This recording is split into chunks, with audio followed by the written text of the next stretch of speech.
श्री केदारनाथ धाम हिंदू धर्म की पवित्र तीर्थ नगरी हिमालय की गोद में मंदाकिनी और सरस्वती के संगम पर स्थित है।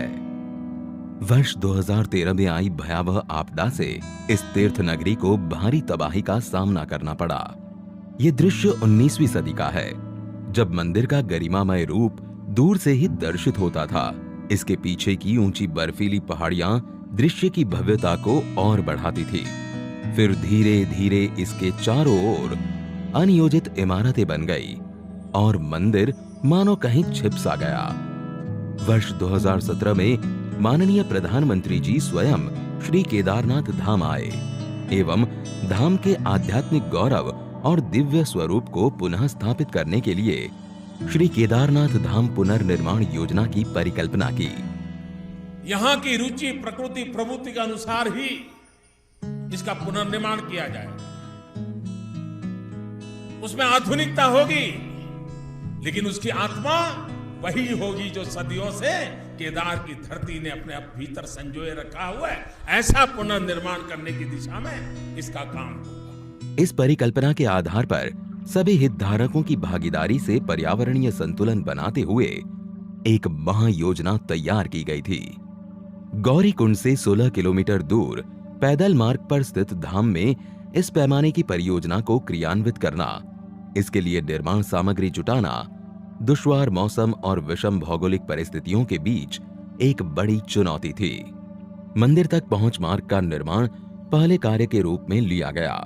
आपदा से पहले मंदिर परिसर में 10 फीट संकरे गलियारे में स्थित कई भवन क्षतिग्रस्त हो गए थे और 30,000 टन मलबा चारों ओर फैल गया था। इस मलबे को 840 फीट सीढ़ीदार मंदिर गलियारे के रूप में विकसित किया गया।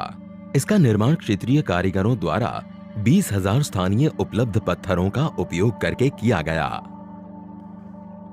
2 नदियों के संगम पर स्थित इस 104 फीट व्यास वाले आगमन प्लाजा का निर्माण वृत्ताकार रूप में 51,000 स्थानीय पत्थरों का उपयोग करके किया गया है।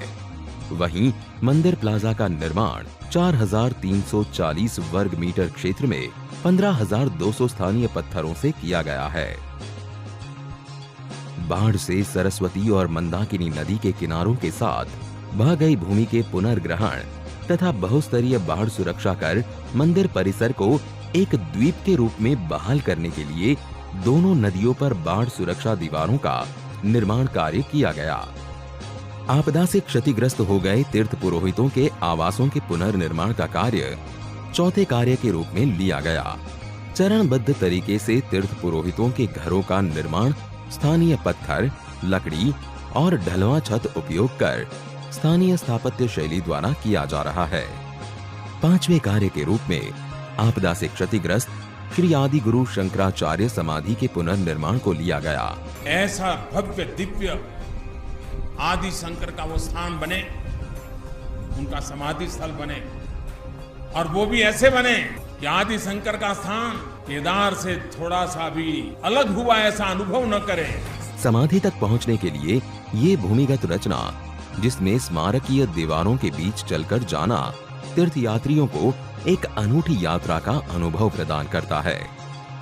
मूर्ति के दर्शन कर चिंतन पथ पर चलते हुए ये यात्रा पर्वतों और विहंगम दृश्यों के दर्शन के साथ समाप्त होती है। इन 5 कार्यों का लोकार्पण आज किया जा रहा है।